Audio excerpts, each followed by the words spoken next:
नमस्कार हैं। आपका जो बद्रीनाथ केदारनाथ की यात्रा है वो हम लोग की शुरू हो चुकी है और आज जो है वो रविवार का दिन है। तो जब भी कभी आप बद्रीनाथ और केदारनाथ की यात्रा की शुरुआत करिए तो इस चीज़ का विशेष ध्यान रखिए कि जो शनिवार या रविवार जो वीकेंड के दिन होते हैं उस दिन आप जल्दी निकलिए। मतलब सुबह 5 बजे से 8 बजे के बीच आप ज़रूर निकल जाइए, नहीं तो आपको बहुत जाम मिलेगा, रास्ते बहुत ट्रैफिक मिलेगा। क्योंकि हम लोग भी ऐसा हो गया कि बहुत लेट में निकले। आज थोड़ा सा कुछ प्रॉब्लम हो गई थी तो हम लोग को कार मिलने में लेट हो गई, इस वजह से हमें निकलने में देरी होगी। लगभग हम लोग 9:30-10 बजे के आसपास निकले हैं। इसके बाद हमें पूरा लगातार जाम मिला है, रास्ते पूरा ट्रैफिक था। और ट्रैफिक की वजह से समस्या क्या होगी कि हम लोग को जो रास्ता 7 घंटे का था वो हमारा लगभग 10 से 12 घंटे का रास्ता हो गया। तो वैसे तो लोग कहते हैं कि आप मतलब हरिद्वार से आप केदारनाथ या मतलब जो भी इसके पहले पड़ता है गुप्तकाशी या सोनप्रयाग पहुंच जाएंगे 7-8 घंटे में। लेकिन अगर वो जाम का रास्ता हो गया, ट्रैफिक ज़्यादा हो गया तो फिर आपको पहुंचने में टाइम लगेगा। जैसा कि आज हम लोग के साथ हुआ, हम लोग के फालतू में ही 5 से 6 घंटे बर्बाद हो गए। तो इस चीज़ का विशेष ध्यान रखिए, जब भी कभी आप आइए तो आप अर्ली मॉर्निंग कोशिश करनी निकलने की बद्रीनाथ केदारनाथ की। मैक्सिमम आप सुबह 7 बजे आप ज़रूर निकल जाइए, नहीं तो आप फालतू में जाम में फंस जाएंगे और आपका जो समय है वो बर्बाद हो जाएगा। फ़िलहाल तो अभी हम लोग शिवपुर से आगे निकल रहे हैं और शिवपुर में आपका कैंपिंग भी होती है। यहाँ पे आपका बंजी जंपिंग या जो भी कुछ है, रिवर राफ्टिंग, सब कुछ यहाँ पर होती है। तो इस चीज़ का विशेष ध्यान रखिएगा। तो अब बात करते हैं कि जो हमारा स्टे है आज का वो है गुप्तकाशी में।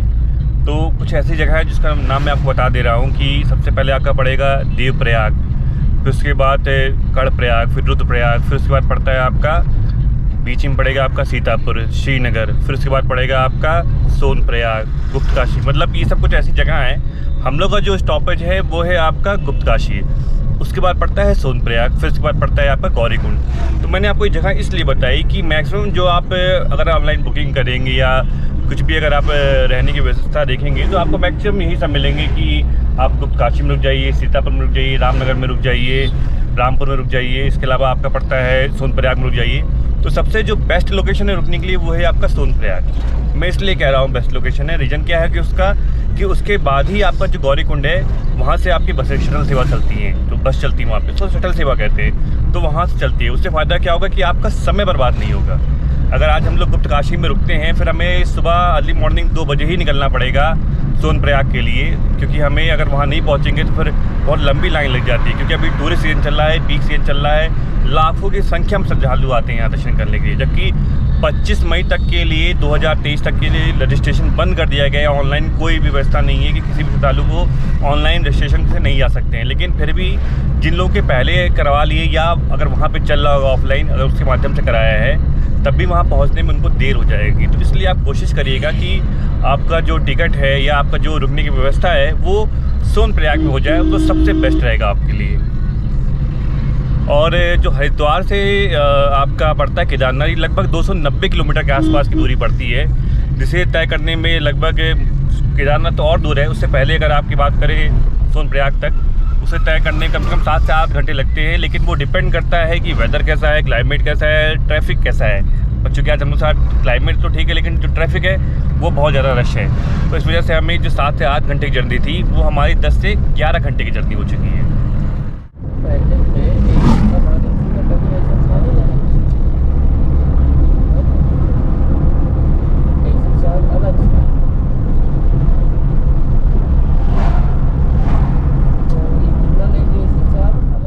पहुँच चुके हैं आपका जो 82 जगह है।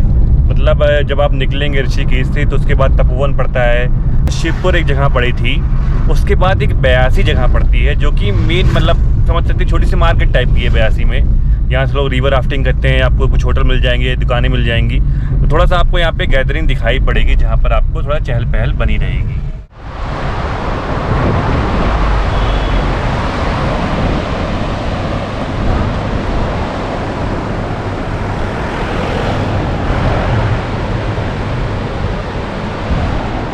तो इस वक्त मैं आपका कोटियाला में, और जो कोटियाला है ये मेरे हिसाब से लगभग आपका ऋषिकेश से 30 से 40 किलोमीटर दूर पड़ता है। तो जो कोटियाला है यहाँ पर छोटी सी मार्केट है, आपको सब कुछ खाने पीने के लिए मिल जाएगा।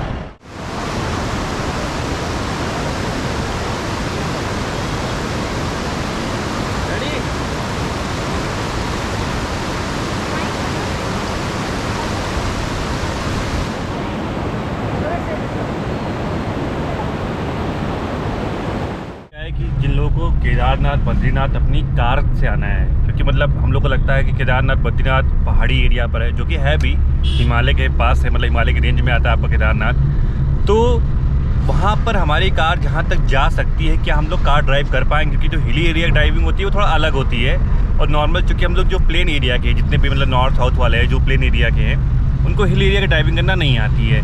तो हम लोग को लगता है कि सकरे रास्तों से हम लोग कैसे निकालेंगे। मैं अभी केदारनाथ जा रहा हूँ, तो यहाँ पर मैंने देखा जो रास्ता वो बहुत ही बढ़िया है, मतलब चौड़ा है, कोई दिक्कत नहीं है। समझिए आपका 4 लेन सड़क है, 2 लेन सड़क है, जो भी समझिए, रास्ता बहुत बढ़िया है यहाँ पर। तो आपको कोई दिक्कत नहीं होगी कार ड्राइव करने में। मैं आपको रास्ता दिखा भी देता हूँ कि आप अगर अपनी कार से आना चाहें तो आप आराम से आ सकते हैं, पर्सनल कार भी आप आ सकते हैं, कोई दिक्कत नहीं है।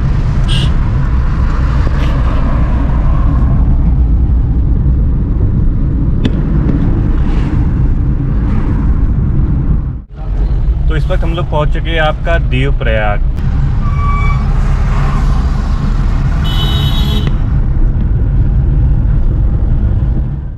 तो इस वक्त हम लोग पहुंच चुके हैं आपका श्रीनगर में। तो ये वो श्रीनगर नहीं है जो आप सोच रहे हैं कि जम्मू एंड कश्मीर वाला श्रीनगर है, ये आपका गढ़वाल में है। और अगर मैं इसकी बात करूं तो जो पौड़ी गढ़वाल था, तो जो गढ़वाल मंडल है उसमें जो श्रीनगर आता है वो श्रीनगर है ये।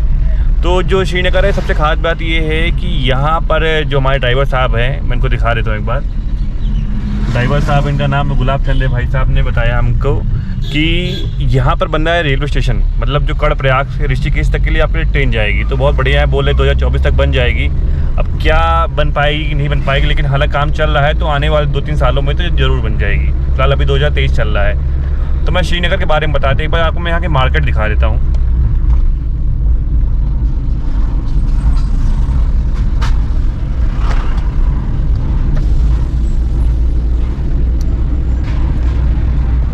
यहाँ पर आपको सारे बैंक के ATM लगभग पेट्रोल पंप, अच्छी खासी मार्केट है। मतलब अगर आप जब चलेंगे ऋषिकेश से, तो तपोवन के बाद सबसे बड़ी जो मार्केट आपको मिलेगी यहीं पर मिलेगी, या इससे पहले जो आपका पड़ा था देवप्रयाग, वहाँ पर थी। तो जो श्रीनगर है, यहाँ पर बहुत सारे टूरिस्ट रुकते हैं, मतलब जिनको जाना तो केदारनाथ, वो यहाँ पर हॉल्ट भी लेते हैं। बद्रीनाथ वाले यहीं पर हॉल्ट एक दिन का ले लेते हैं, फिर इसके बाद वो अपनी यात्रा चालू करते हैं केदारनाथ बद्रीनाथ के, क्योंकि लगातार चलते चलते थक भी जाता है। हम लोग 11 बजे निकले थे और इस वक्त बज रहे हैं शाम के 5।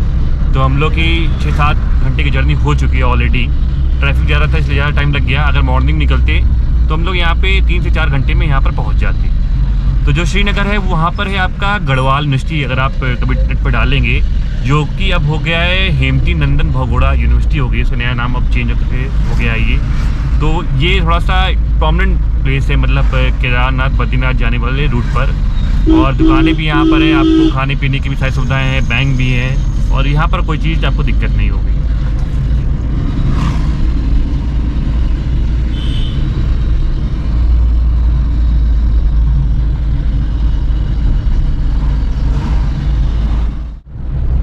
तो दोस्तों कुछ इंटरेस्टिंग बातें मैं आपको बता देता हूँ कि यहाँ पर जो नदियाँ हैं, आप इन्हीं के सहारे चलते रहेंगे और आप बद्रीनाथ, केदारनाथ, गंगोत्री और यमुनोत्री जो है वो पहुँच जाएंगे। तो सबसे पहले बता देता हूँ कि जो गंगोत्री है वहाँ से आपके निकलती हैं भागीरथी, ठीक। अब जो आपका मंदाकिनी नदी है वो निकलती है केदारनाथ के बगल से। केदारनाथ का जो मंदिर है वो मंदाकिनी नदी के किनारे बसा हुआ है। और इसके अलावा जो आपकी अलकनंदा नदी है वो है जो आपका बद्रीनाथ है ग्लेशियर, उसके बगल से निकलती है। तो ये 3 नदियाँ हो गई। अब जो आपका देवप्रयाग है, जहाँ पे पहले गंगा मतलब बनती है, जहाँ से वो संगम है, जैसे संगम हम लोग समझते हैं, यहाँ पे क्या है कि 3 नदियाँ, यहाँ पे 2 नदियाँ मिलती हैं। तो वहाँ पे मिलती हैं, जब देवप्रयाग है वहाँ पर आपकी मिलती है भागीरथी और अलकनंदा। तो भागीरथी और अलकनंदा का जब मिलन होता है तब बनती है गंगा। अब जरा सा उससे हम पहले चलते हैं तो पहुँचते हैं रुद्रप्रयाग में। रुद्रप्रयाग में क्या होता है, जो अलकनंदा है और मंदाकिनी नदी है वो आके मिलती हैं, ठीक। अब क्या है कि जिसको बद्रीनाथ जाना है या जिसको केदारनाथ जाना है, उसके 2 रास्ते अलग अलग हो जाते हैं। अगर जिसको बद्रीनाथ जाना है तो वो आपका जो अलकनंदा नदी है उसके साइड किनारे चलता रहेगा, वो पहुंच जाएगा बद्रीनाथ। और जिसको अगर जाना है केदारनाथ तो जो मंदाकिनी नदी है वो उसके किनारे चलता रहेगा। कम होगा 35 है।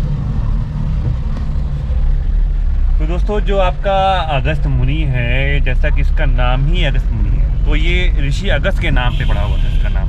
और ऋषि अगस्त जी का यहाँ पर बहुत बड़ा मंदिर भी बना हुआ है। तो जो लोग देखना चाहते हैं वो लोग उतर के यहाँ पे देख भी सकते हैं। ऋषि अगस्त का आश्रम बहुत बड़ा है और ये मतलब बहुत बड़ी मार्केट भी है। यहाँ पर काफ़ी बैंक में देख रहा हूँ, यहाँ पे पीएनबी है, एक्सिस बैंक है, तो यहाँ पर सारी सुविधाएं आपको मिल जाएगी। इवन मैंने ये देखा कि अगर आप चलते हैं आपका ऋषिकेश से हरिद्वार से केदारनाथ के लिए, तो रास्ते में पूरी चहल पहल है। ऐसा नहीं रास्ते में कहीं चहल पहल, पूरी रास्ते में चहल पहल है, लोग आपको मिलते रहेंगे यहाँ पे, मतलब लगातार काफ़िला चलता रहता है।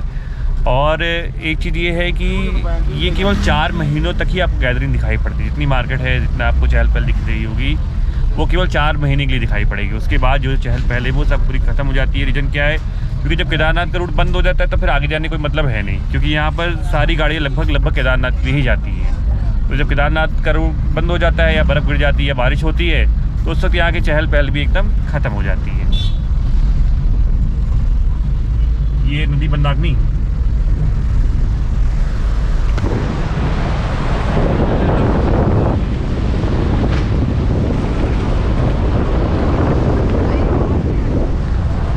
किराया लगाना गाड़ी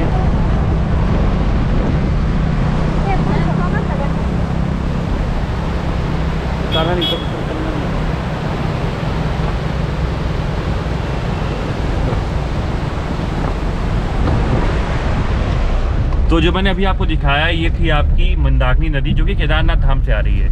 मतलब समझिए हम नदी के साथ बराबर लगातार पकड़े हुए हैं, उसी साथ हम चलते जा रहे हैं और ये कहिए कि नदी हम लोग को रास्ता दिखा रही है। हम लोग अभी आपका जो गुप्त काशी है वहाँ से लगभग 20 किलोमीटर पहले हैं और यहीं से देखिए आपका जो भयंकर जाम लगना चालू होगा। मौसम ठंडा हो गया है, ठंडी हवा चल रही है और सर्दियाँ ठंड लग जाएगी।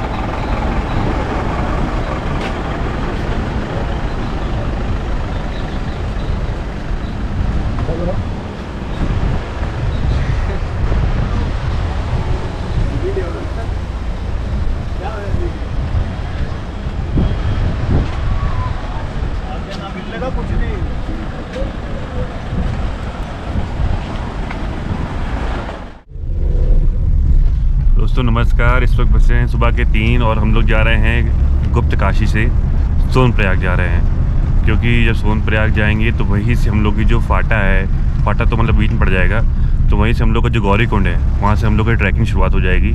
और मई में इस वक्त बहुत ही भीड़ चल रही है, इसलिए हम लोग को सुबह निकलना पड़ा और हम लोग ने मात्र केवल 2 से 3 घंटे का ही रेस्ट लिया है। तो उसके बाद फिर से हम लोग की जो यात्रा है वो शुरू हो चुकी है।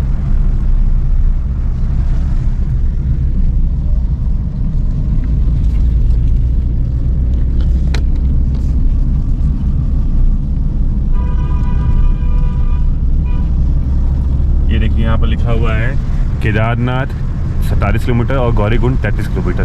मतलब हमें अभी और कम से कम 25 से 30 किलोमीटर और ट्रेवल करना है कार से भी।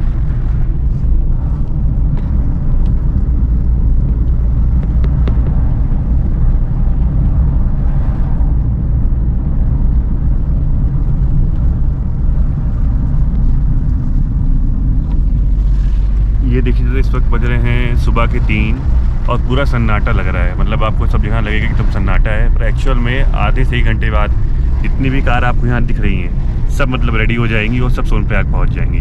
क्योंकि उसके बाद से मिलेगी आपको शटल सेवा, क्योंकि वहीं तक ही आपकी कार बस कुछ भी जा सकती है, उसके बाद सब रुक जाएगी।